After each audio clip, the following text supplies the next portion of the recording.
लड़की से प्यार हो जाता है और वो उसके साथ इंटीमेट होना चाहता है, लेकिन वो जेमा को अपनी दिल की फीलिंग नहीं बताता है। वो बूढ़ा आदमी जेमा के साथ घपाघप करने के लिए क्या करता है, ये हम इस वीडियो में आगे देखेंगे। हेलो दोस्तों, स्वागत है हमारे नए वीडियो में। आज की वीडियो में हम लोग एक रोमांटिक ड्रामा मूवी को एक्सप्लेन करने वाले हैं और इस मूवी का नाम है जेमा बॉवरी, जिसे 2014 में रिलीज किया गया था। तो चलिए इस मूवी को शुरू करते हैं। मूवी के स्टार्टिंग में हम लोग मार्टिन नाम के एक आदमी को देखते हैं। वो फ्रांस के एक छोटे से गांव में रहता था। वो हमें अपनी स्टोरी खुद ही बता रहा होता है। वो कहता है वो 7 साल पहले पेरिस से यहाँ आया था। यहाँ पर उसके डैड एक बेकरी चलाया करते थे और वो अपने फादर के काम को आगे बढ़ाता है और अब वो अपनी वाइफ के साथ इस बेकरी को संभालता है। एक बार जब मार्टिन ब्रेड बना रहा होता है तब उसका ब्रेड जल जाता है। उसकी वाइफ जब उससे इसके बारे में पूछती है तब वो बताता है वो चार्ली के बारे में सोच रहा था और वो कहता है कहीं चार्ली सुसाइड ना कर ले। उसकी वाइफ उसे समझाती है तुम्हें इन सब के बारे में नहीं सोचना चाहिए क्योंकि चार्ली ऐसा कुछ भी नहीं करने वाला है। मार्टिन चार्ली के घर पर जाता है। यहाँ पर चार्ली अपनी वाइफ जेमा का सामान जला रहा होता है। जेमा का हस्बैंड उसके सामान को क्यों जला रहा था ये हम इस मूवी में आगे जानेंगे। चार्ली जब यहाँ से जाता है तब यहाँ पर मार्टिन को जेमा की डायरी मिलती है। उस डायरी को छुपाकर वो अपने पास रख लेता है। घर आकर मार्टिन उस डायरी को पढ़ता है और यहाँ से इस मूवी की स्टोरी शुरू होती है और ये स्टोरी हमें फ्लैशबैक में दिखाई जाती है। इस मूवी में काफी समय पहले का वक्त दिखाया जाता है। यहाँ जेमा की शादी चार्ली के साथ हो रही होती है और चार्ली जेमा को लेकर इस छोटे से गांव में रहने के लिए आया था। जब मार्टिन अपने नए पड़ोसियों को देखता है तब वो इनके पास जाता है। ये लोग यहाँ पर काफी बातें करते हैं। एक दिन चार्ली जेमा को लेकर मार्टिन की दुकान पर आता है। यहाँ जेमा मार्टिन के बनाए हुए ब्रेड को टेस्ट करती है। वहीं दूसरी ओर मार्टिन भी जेमा की खूबसूरती को देख रहा था और वो उसकी खूबसूरती को देखकर उसकी तरफ अट्रैक्ट हो जाता है। इसके बाद शाम में जब मार्टिन अपने घर आ रहा होता है तब उसकी मुलाकात रास्ते में जेमा से होती है। ये लोग रास्ते में बातें करते हुए जा रहे थे। इसके बाद मार्टिन उसे गार्डन दिखाने के लिए ले जाता है। यहाँ के फ्लावर्स को देखकर जेमा बहुत खुश होती है। रात में चार्ली मार्टिन के पास आता है और उससे वो कहता है उसके घर की बिजली चली गई है। इसके बाद मार्टिन उसके साथ उसके घर पर जाता है और वहां जाकर वो बिजली को ठीक कर देता है। तभी यहाँ मार्टिन की वाइफ भी उसे ढूंढते हुए आ जाती है। इसके बाद ये चारों मिलकर ड्रिंक करते हैं। ड्रिंक करते हुए मार्टिन बस जेमा को ही देखे जा रहा था। इन्हें ऐसे रहते हुए काफी दिन गुजर जाते हैं। एक दिन जेमा मार्टिन की बेकरी पर आती है और वो मार्टिन की ब्रेड्स की तारीफ करती है। मार्टिन उससे पूछता है क्या तुम्हें ये जानना है कि मैं इन ब्रेड्स को कैसे बनाता हूँ। जेमा इन ब्रेड्स को बनते हुए देखने के लिए हाँ कहती है। इसके बाद मार्टिन उसे पीछे वाले कमरे में ले जाता है जहाँ पर वो ब्रेड्स बनाया करता था। जब जेमा ब्रेड्स बना रही होती है तब मार्टिन उससे पूछता है तुम्हें इन्हें बनाने में कैसा लग रहा है। जेमा उससे कहती है मुझे इन्हें बनाने में बहुत मजा आ रहा है। मार्टिन इसी रूम में ब्रेड्स बनाया करता था, इसलिए इस रूम में बहुत गर्मी थी। गर्मी की वजह से जेमा अपना स्वेटर उतारती है। ये सब देखकर मार्टिन अपने आप पर काबू नहीं कर पा रहा था और उसके मन में हवस जागने लगती है और वो यहाँ जेमा को देखे जा रहा था।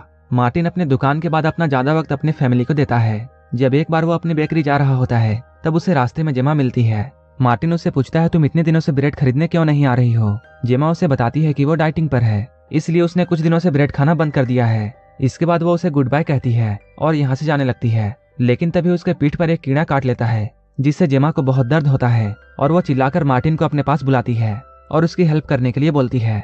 मार्टिन उसकी हेल्प करने लगता है और वो उसके कपड़े को हटाकर कीड़े को ढूंढता है। मार्टिन जेमा से कहता है तुम्हें एक जहरीले कीड़े ने काट लिया है और मुझे इसका जहर चूस के बाहर निकालना होगा। जेमा उसे जल्दी से वैसा करने के लिए बोलती है। इसके बाद मार्टिन बिना वक्त गंवाए उस कीड़े के जहर को बाहर निकालने लगता है। इन दोनों को ऐसा करते हुए देखने में काफी अजीब लग रहा था। उसी वक्त एक लड़का वहां आता है। वो इन दोनों को ऐसा करते हुए देखता है और वो मार्टिन के पास जाकर उससे ये पूछता है तुम इसके साथ क्या कर रहे हो। इसके बाद मार्टिन उस लड़के को सारी बातें समझा रहा होता है, लेकिन तभी जेमा बेहोश हो जाती है। इसके बाद ये दोनों उसे हॉस्पिटल लेकर जाते हैं। डॉक्टर उसका ट्रीटमेंट करता है और वो उससे कहता है तुम जल्द ही ठीक हो जाओगी। जब ये लोग हॉस्पिटल से घर आ रहे थे तब जेमा मार्टिन के कंधे पर सर रखकर सो जाती है क्योंकि उसे बहुत कमजोरी फील हो रही थी। उसे जेमा का ऐसा करना बहुत अच्छा लगता है। अगले दिन जब मार्टिन अपने शॉप के बाहर खड़ा होता है तब वो जेमा और उस लड़के को बातें करते हुए देखता है। उन दोनों को ऐसे बातें करते हुए देखकर मार्टिन ये मन में सोचता है कि इन दोनों का अफेयर जल्द ही शुरू हो जाएगा। एक बार जब मार्टिन रास्ते में कहीं जा रहा था तब वो जेमा को देखता है जो कि गाड़ी से कहीं जा रही होती है। इसके बाद मार्टिन उसका पीछा करने लगता है। मार्टिन देखता है जेमा उस लड़के के घर पर जा रही थी। बहुत शौक होता है। मार्टिन को पहले ऐसा लगता है जैसे जेमा हार्व के साथ वाइन पीने के लिए गई होगी क्योंकि हार्व ने उसकी मदद की थी, लेकिन असल में जेमा हार्व के साथ घपाघप करने के लिए गई थी। उसी रात मार्टिन जेमा के घर पर डिनर करने के लिए आता है। तभी वो जेमा के गले पर लव बाइट देखता है। इस बाइट के निशान को देखकर मार्टिन समझ जाता है हार्व ने जेमा के साथ पिलन क्रिया कर दिया है। ये देखकर मार्टिन बहुत सैड होता है क्योंकि वो जेमा को बहुत पसंद करता था। अगले दिन मार्टिन हार्व के पास जाता है और वो उससे बातें करता है। हार्व उसे बताता है वो आजकल पढ़ाई में ज्यादा ध्यान नहीं दे रहा है। तब मार्टिन उससे कहता है तुम्हें अपनी गर्लफ्रेंड को यहाँ बुला लेना चाहिए ताकि वो तुम्हारी पढ़ाई में तुम्हारी मदद कर सके। थोड़ी देर बाद हार्व जेमा को अपने घर पर बुलाता है। जेमा के यहाँ आते ही मार्टिन कहीं बाहर छुप जाता है। जेमा जैसे ही यहाँ अंदर आती है, ये लोग साथ में भयंकर घपाघप करते हैं। हर्ब और जेमा को ऐसा करते हुए देखकर मार्टिन को पूरा यकीन हो जाता है कि इन दोनों का अफेयर चल रहा है। अब जेमा हर्ब के घर पर अक्सर आया करती थी और ये दोनों साथ में बहुत एंजॉय करते थे। ऐसे ही काफी दिन बीत जाते हैं। एक दिन जेमा मार्टिन के बेकरी में आती है और वो यहाँ से ब्रेड खरीदती है, लेकिन वो ब्रेड का एक टुकड़ा ले जाना भूल जाती है।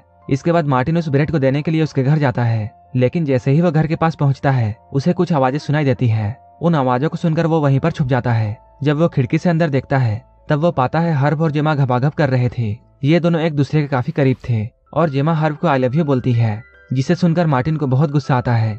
अगले दिन फिर से जेमा हर्ब के घर पर जाती है और ये दोनों जबरदस्त पेलन क्रिया करते हैं।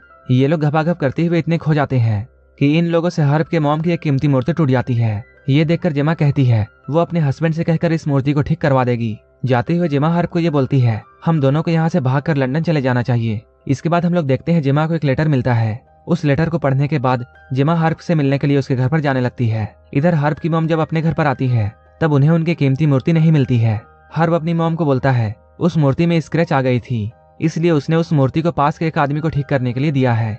वहीं दूसरी ओर जेमा के पास हर्ब का मैसेज आता है, जिसमें वो जेमा को ये लिखता है मैं तुम्हारे साथ लंदन नहीं आ सकता हूँ। ये जानकर जेमा बहुत सैड होती है। इसके बाद वो रोते हुए अपने घर चली जाती है। इधर धीरे धीरे चार्ली को जेमा पर शक होने लगता है, क्योंकि जेमा अब चार्ली पर ज्यादा ध्यान नहीं दे रही थी। इस बात से चार्ली बहुत अपसेट था और वो गुस्से में कुछ दिनों के लिए लंदन चला जाता है। इसके कुछ दिनों के बाद जेमा से मिलने के लिए उसका एक्स बॉयफ्रेंड आता है और उसके एक्स बॉयफ्रेंड का नाम पैट्रिक था। कुछ देर बाद मार्टिन इन दोनों को सड़क पर किस करते हुए देखता है। ये देखकर मार्टिन समझ जाता है कि जेमा को क्या चाहिए। इसके अगले दिन पैट्रिक जेमा के घर पर आता है। जब ये लोग एक दूसरे से बातें कर रहे होते हैं, उसी वक्त चार्ली भी अपने घर वापस आ जाता है। जैसे ही वो अपने घर पर अंदर जाता है, वो भागता हुआ फिर से बाहर आता है और वो मार्टिन से हेल्प मांगता है। इसके बाद मार्टिन जब चार्ली के घर पर अंदर जाता है, तब वो जेमा को मरा हुआ देखता है। उसे देखकर मार्टिन बहुत शॉक होता है। कुछ ही देर बाद पुलिस यहाँ आ जाती है और वो जेमा की बॉडी को पोस्टमार्टम के लिए ले जाती है। इसके बाद जब जेमा की पोस्टमार्टम की रिपोर्ट आती है, तब मार्टिन को यह बात पता चलती है कि जेमा की मौत उसके गले पर ब्रेड फंसने से हुई थी। इसके बाद अगले दिन मार्टिन चार्ली को यह बात बताता है, लेकिन चार्ली उससे कहता है जेमा की मौत उसकी वजह से हुई है, क्योंकि वो जब घर के अंदर गया था, तब उसने पैट्रिक को जेमा के साथ पीछे से घपाघप करते हुए देखा था। उसे देखकर चार्ली को ऐसा लगा जैसे पैट्रिक जेमा के साथ जबरदस्ती कर रहा है, इसलिए वो चार्ली के साथ फाइट करने लगा। जब चार्ली मार्टिन को ये सब बता रहा होता है, तब पैट्रिक भी यहाँ आ जाता है और वो इन लोगों को ये बताता है उस वक्त जब हम दोनों अकेले थे, तब जेमा ब्रेड खा रही थी और मैं उसके पीछे से उसे किस करने लगा था, जिस वजह से जेमा के गले पर वो ब्रेड फंस गया। और मैं जब उस ब्रेड को निकालने की कोशिश कर रहा था, तभी वहां पर चार्ली आ जाता है और इन दोनों के बीच में कंफ्यूजन की वजह से लड़ाई होने लगती है। ये दोनों लोग आपस में लड़ने में इतने बिजी हो गए कि इन दोनों को जेमा का जरा भी ख्याल नहीं आया और यहाँ पर जेमा की मौत दम घुटने से हो जाती है। यहीं पर इस मूवी के फ्लैशबैक की कहानी खत्म होती है और यहाँ से हम प्रेजेंट टाइम में देखते हैं, जहाँ मार्टिन का बेटा उससे ये कह रहा होता है हमारे घर के पड़ोस में एक रशियन कपल रहने के लिए आई है। ये सुनकर मार्टिन उनके पास जाता है और यहीं पर यह मूवी खत्म हो जाती है।